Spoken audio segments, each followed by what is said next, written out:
Before we get to the content, I just want to let you guys know that I'm giving away a pair of Apple AirPod Maxes. All you have to do is subscribe and hit that notification bell, and let me know in the comment section that you did it. If you could also sack the like button for the YouTube algorithm, that'd be appreciated as well. And let's get to this video. So tonight we saw probably the biggest abomination in all of internet and sports history, because we all love to get together and just put money in the Paul brothers' pockets. And we keep saying it's like a dirty drug. We keep saying that we're not going to do it, but we can't help ourselves. We just can't help but look away. When Logan Paul's fighting Floyd freaking Mayweather, you just can't help but watch. And it just seems like both of these brothers, and I'm speaking from the perspective of a YouTuber, I'm speaking from the perspective of a marketer, I just can't help but admire how brilliant these two guys are. They know how to grab headlines, and they sure as hell know how to make money. Like, literally, you had Jake Paul snagging Floyd Mayweather's hat, and he made an entire merchandise campaign based off of it called Gotcha Hat. How long do you think that even took him to come up with? Meanwhile, I don't want to get too conspiracy theorist about this, but I'm going to give you my interpretation of what we just saw.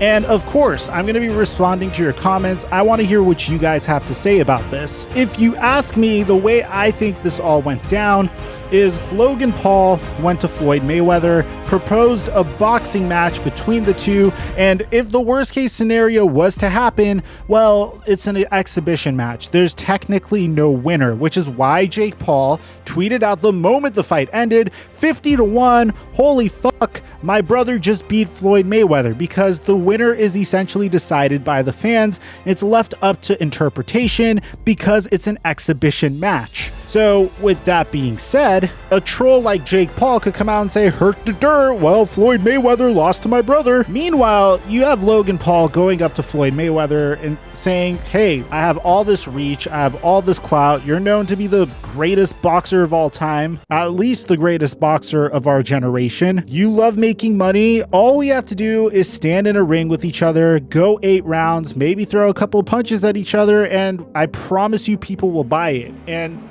they were right. People went ahead and purchased this. If you really want to know who technically won, MMA Fighting scored the overall fight 80-72. But again, this is an exhibition, which is why I think it's so funny that people tuned in to watch anyways, because technically no matter what, they were fighting for nothing. You can't even brag, even if it looked like Logan Paul kicked his butt, unless if you're Jake Paul, who's going to take any situation and twist it. So I want to give props to both of these men as remarkable entrepreneurs. Honestly, it was a brilliant idea. It was a great way to make money for them.